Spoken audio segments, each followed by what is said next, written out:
প্রদত্ত ক্ষমতা বলে আমাদের নবীজি গায়েবের খবর বলতে পারেন, এই বিশ্বাস আমাদের আছে কি নাই? এই বিশ্বাস না থাকলে ভাই ঈমান হবে না। এই বিশ্বাস না থাকলে কি হবে না? ঈমান হবে না। এই দেখেন, ওই যে জান্নাত জাহান্নাম, আল্লাহ তিনি এমন এক সত্তা যাকে আল্লাহ রাব্বুল আলামিন ওহীর মাধ্যমে এই অদৃশ্য জগতের যে খবর আছে সেই খবরের আলিম, এই খবরগুলো জানিয়ে দিয়েছেন। সুবহানাল্লাহ। হাজরিন, আল্লাহ প্রদত্ত ক্ষমতা বলে, আল্লাহর ক্ষমতায় যা আছে আল্লাহ রাব্বুল আলামিন তার বান্দাদের যাকে ইচ্ছা তাকে এটা দান করতে পারেন। এতে কারো কোনো অসুবিধা হওয়ার কথা আছে? অনেক অনেক ঘটনা আছে, পৃথিবীর কোনো প্রযুক্তি দিয়ে এই ঘটনাগুলো ঘটানো সম্ভব নয়। মনে করেন যে একটা লাঠি হাত দিয়ে ধরতেছেন, এই লাঠির উপর আপনি ভর করতেছেন, লাঠি দিয়ে আপনি ছাগল চড়াইতেছেন, লাঠি দিয়া গাছ থেকে পাতা পেড়ে ছাগলকে খাওয়াচ্ছেন, আবার হাত থেকে এই লাঠিটা মাটিতে ছাড়বেন আর এটা আবার সাপ হয়ে যাবে, বিষধর বিরাট বড় বিশাল অজগর সাপে পরিণত হয়ে যাবে। আবার তাকে হাত দিয়ে ধরবেন এবং এটা আবার লাঠির মতো লাঠিতে পরিণত হয়ে যাবে। পৃথিবীর কোনো প্রযুক্তি দিয়ে এটা সম্ভব না।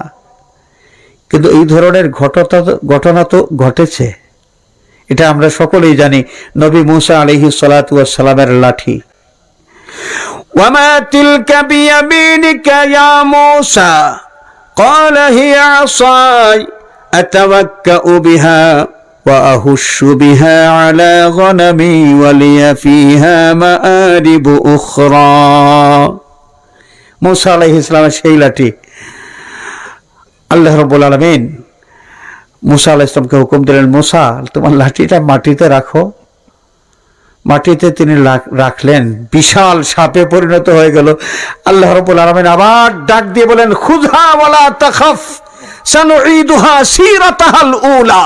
মূসা, ভয় পাওয়ার কোনো কারণ নাই, লাঠি আগে যেভাবে হাত দিয়ে ধরেছ সেইভাবে এই সাপটাকেই ধরো, সেটাকে সেই আগের মতো লাঠিতে আমি পরিণত করে দেব। সুবহানাল্লাহ।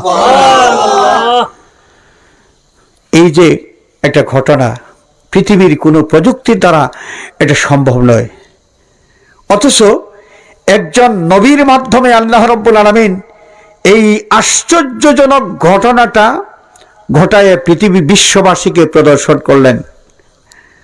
তাহলে নবীর মাধ্যমে এই ধরনের ঘটনা যদি ঘটে, এর নাম হলো কি? মুআজিজা। এর নাম মুআজিজা। আবার এমন কিছু মানুষ যারা নবী নন, কিন্তু তাদের মাধ্যমে এমন অলৌকিক ঘটনা প্রকাশ পেয়েছে যা পৃথিবীর কোনো প্রযুক্তি দিয়ে সম্ভব নয়। যেমন এমন ঘটনা তো কোরআনে কারীমের মাধ্যমেই আল্লাহ পাক আমাদেরকে জানিয়ে দিয়েছেন। নবী সুলাইমান আলাইহিস সালাম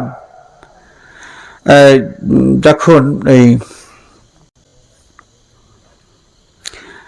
বিলকিস রানীকে দাওয়াত করলেন,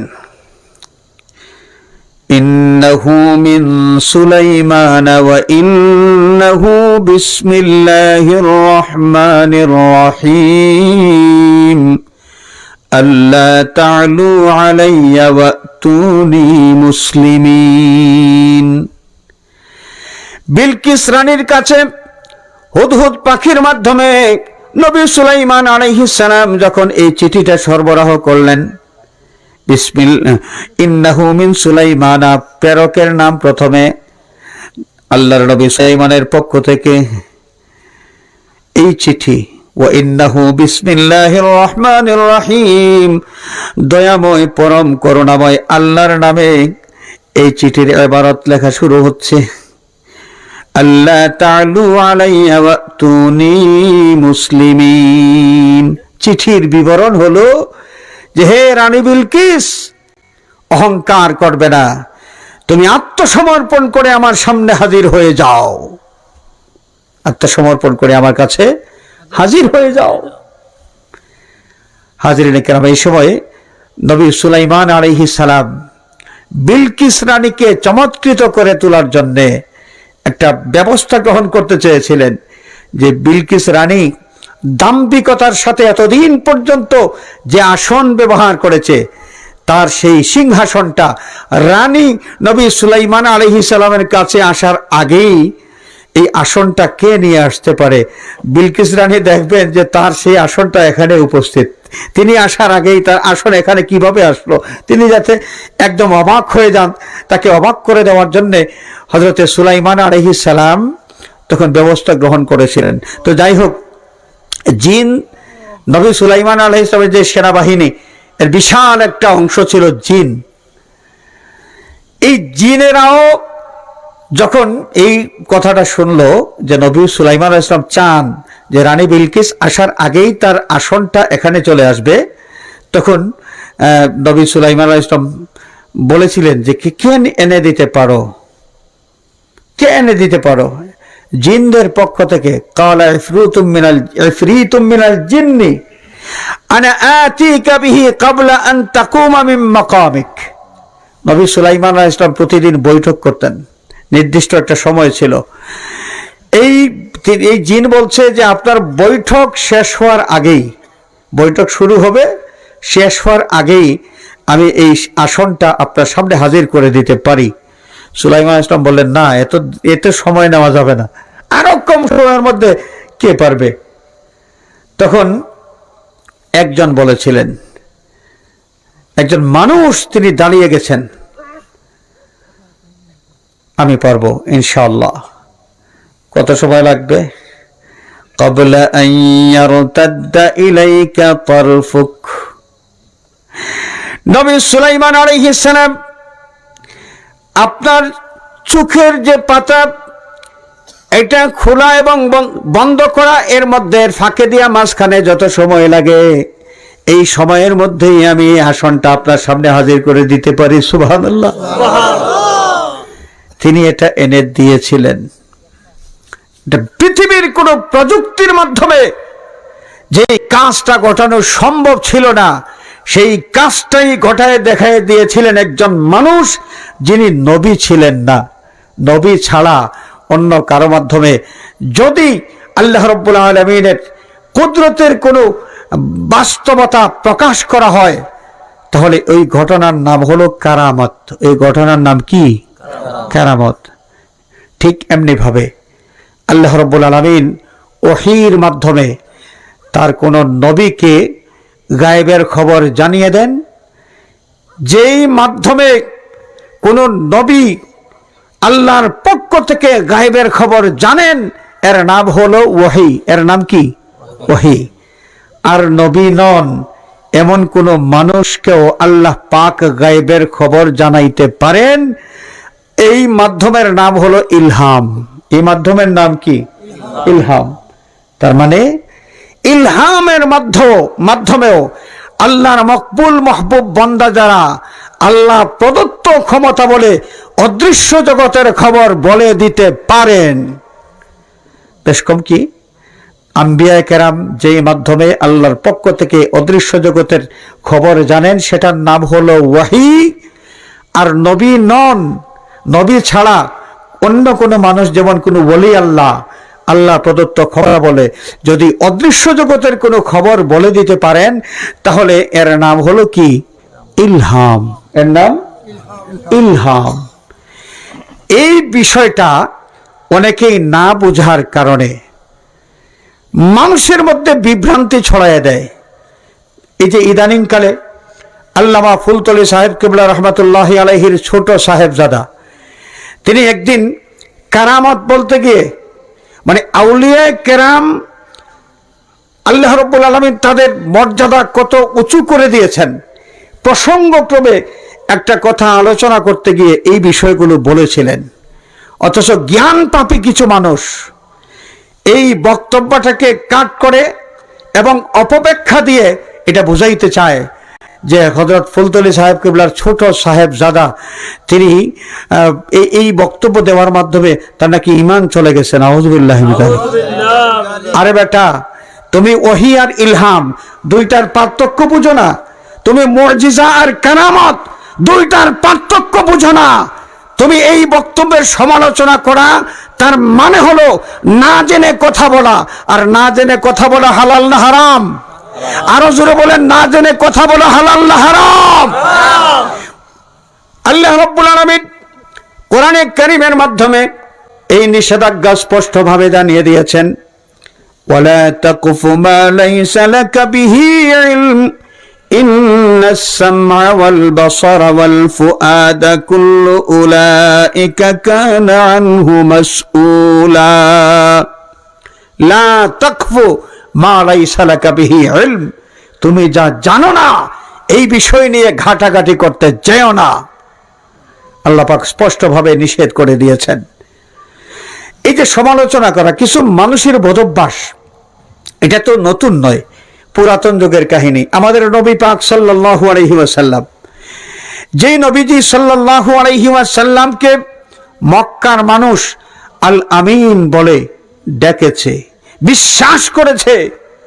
এই হজরে আসওয়াদ যখন প্রতিস্থাপনের দরকার হলো, আল্লাহর হাবিবের বয়স তখন 35 বছর ছিল, একটা রেওয়ায়াত পাওয়া যায়, মশহুর একটা রেওয়ায়াত। তো এই সময় হজরে আসওয়াদ কোন গোত্রের মানুষ, কোন লিডার প্রতিস্থাপন করবেন, এই নিয়ে ইখতিলাফ লাগলো। তারা বললেন যে আমাদের আল আমিন আছেন, আমাদের আল আমিন। এটা কখন? আগে তারা সিদ্ধান্ত নিয়েছেন যে আগামীকাল যেই সর্বপ্রথম কাবা শরীফের চত্বরে প্রবেশ করবে সেই আমাদের এই বিবাদের মীমাংসা করে দেবে। তারা অপেক্ষা করতেছেন কে আসবে।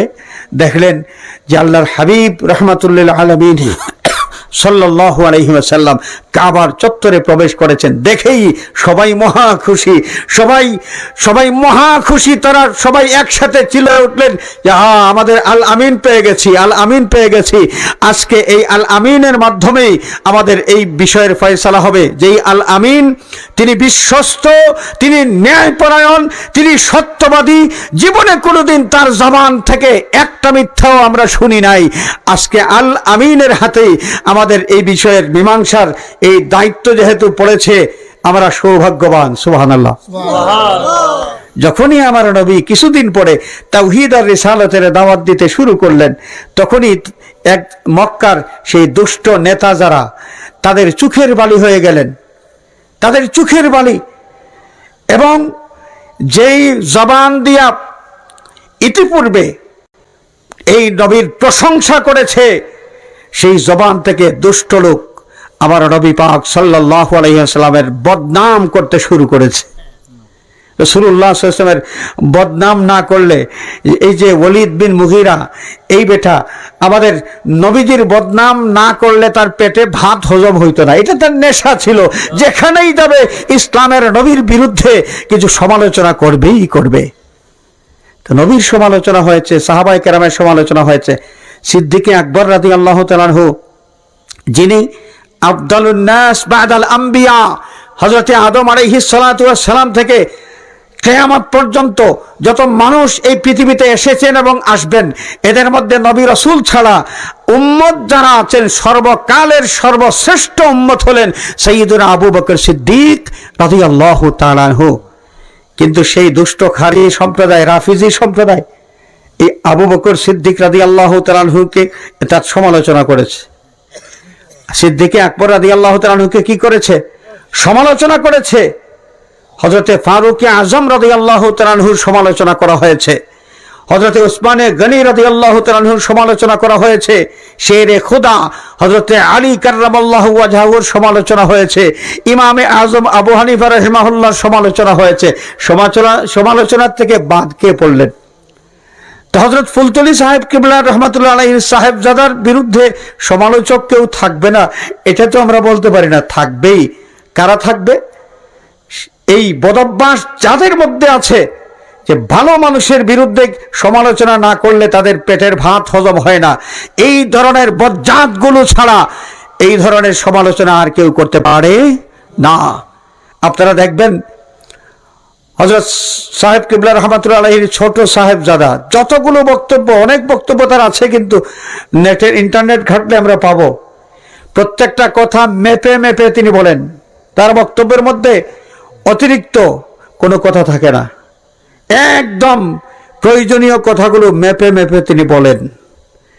তো যেই বিষয়টা তিনি একটা বক্তব্য দিয়ে একজন ওলির কারামত এবং তার যে তিনি যে আল্লাহ রাব্বুল আলামিন তাকে তার দরজা কত বুলন্দ করতে পারেন এই বিষয়টা বুঝাইতে গিয়ে যে বক্তব্যটা দিয়েছেন, এই লোকগুলো এই যে গায়েব এটা শব্দ শুনেই তাদের মাথা খারাপ হয়ে গেছে। আরে বেটা, গায়েবের মাধ্যম যে ওহী আছে, ইলহামও আছে, তুমি কি এটা বুঝো? এই পার্থক্য তুমি জানো? আগে এই পার্থক্য বুঝে আসো, তারপর আল্লামা সাহেব কিবলার সাহেবজাদার সমালোচনা তুমি করতে আসো। এই ধরনের ফিতনাবাজ যারা, এই ভালো মানুষের সমালোচক যারা, এদের এই দুষ্টামির থেকে আল্লাহ রাব্বুল আলামিন মুসলিম জাতিকে হেফাজত করুন। সবাই বলি আমিন, আরো জোরে বলি আমিন। হাজরিনে কেরাম, আমি আর কথা দীর্ঘায়িত করতে চাই না। আমি কথাটা শুরু করেছিলাম এইভাবে যে আল কোরআনুল কারীম থেকে সবাই হেদায়েত লাভ করতে পারে না। হেদায়েত লাভ করতে পারে সেই সমস্ত মানুষ যারা মুত্তাকি। আর মুত্তাকি কারা? এখানে আল্লাহ রাব্বুল আলামিন মুত্তাকিদের 6টা বৈশিষ্ট্যের কথা বলেছেন। কয়টা? 6টা। এই 6টার মধ্যে প্রথমটা হলো আল্লাযীনা ইউমিনুনা বিল গায়ব। চক্ষু, কর্ণ, নাসিকা, জিহ্বা, ত্বক, এই পঞ্চ ইন্দ্র দ্বারা যে বিষয়ের জ্ঞান অর্জন করা যায় না, এমন কোনো বিষয় যখন কারো কাছ থেকে শোনা যায়, যিনি বলেছেন তার প্রতি 16 আনা আস্থা রেখে, বিশ্বাস রেখে, ভক্তি রেখে তার দেওয়া এই সংবাদটা একদম বিনা শর্তে, কোনো যুক্তিতর্ক না খুঁজে মেনে নেওয়া, এটা হচ্ছে ঈমান বিল গায়ব। এটা হচ্ছে কি? ঈমান বিল গায়ব। আরো আছে 5টা, আমি শুধু তর্জমা করেই শেষ করব, বর্ণনা দেওয়ার সুযোগ নাই। প্রথমটা হলো মুত্তাকি কারা? একটা বৈশিষ্ট্য, যাদের মধ্যে ঈমান বিল গায়ব থাকবে। দ্বিতীয় বিষয় ওয়াকিমুনাস সালাহ, যারা নামাজ কায়েম করবেন। যারা কি? নামাজ কায়েম করবেন। সপ্তাহে একদিন জুমাবার নামাজে গেলাম, বাস, এভাবে নামাজ কায়েম হয়? প্রতিদিন 5 ওয়াক্ত নামাজ সময় মতো, সুন্দর করে, নিয়ম মতো, খুশু খুজুয়ের সাথে, হুজুরে কলবের সাথে আদায় করা, এটা হচ্ছে নামাজ কায়েম করা। এই গুণটা হলো কার গুণ? এই বৈশিষ্ট্য কার? মুত্তাকির বৈশিষ্ট্য। 3 নম্বর ওয়ামিম্মা রাযাকনাহুম ইউনফিকুন।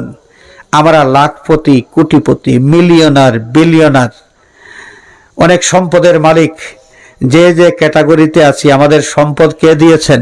আল্লাহ। আমাদের সম্পদ কে দিয়েছেন? আল্লাহ। এখন আল্লাহর দেওয়া সম্পদ থেকে আল্লাহর রাস্তায় খরচ করা, আল্লাহর দেওয়া সম্পদে সমাজের এক শ্রেণীর মানুষের হক আল্লাহ পাক নির্ধারণ করে দিয়েছেন। ওয়াফি আমওয়ালিহিম হাক্কুম মালুম লিসসাইলি ওয়াল মাহরুম। এই হক যারা আদায় করেন আল্লাহর রাস্তায়, আল্লাহর দেওয়া রিজিক থেকে, সম্পদ থেকে যারা খরচ করেন, এটা হচ্ছে মুত্তাকিদের আরেকটা বৈশিষ্ট্য। 4 নম্বর ওয়াল্লাযীনা ইউমিনুনা বিমা উনজিলা ইলাইকা। যারা আপনার আগে যে কিতাবগুলো, যে আম্বিয়া কেরামের প্রতি নাজিল হয়েছে, সেই কিতাবগুলোকে সত্য বলে বিশ্বাস করে। যেমন আমরা বিশ্বাস করি হযরতে দাউদ আলাইহিস সালামের প্রতি আল্লাহ রাব্বুল আলামিন জাবুর কিতাব নাজিল করেছেন, হযরতে মূসা আলাইহিস সালামের প্রতি তাওরাত কিতাব নাজিল করেছেন, হযরতে ঈসা আলাইহিস সালামের প্রতি ইনজিল কিতাব নাজিল করেছেন। এটা বিশ্বাস করি কি করি না? এটা হচ্ছে মুত্তাকিদের একটা বৈশিষ্ট্য।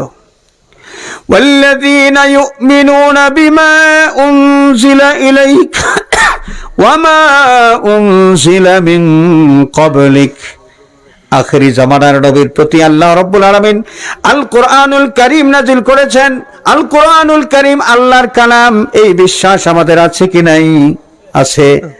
এটা হলো মুত্তাকিদের বৈশিষ্ট্য। এই গেল 5টা। 6 নম্বর ওয়াবিল আখিরাতি হুম ইউকিনুন।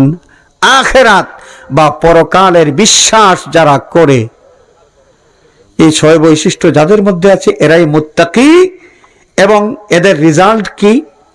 উলাইকা আলা হুদাম মির রাব্বিহিম ওয়া উলাইকা হুমুল মুফলিহুন।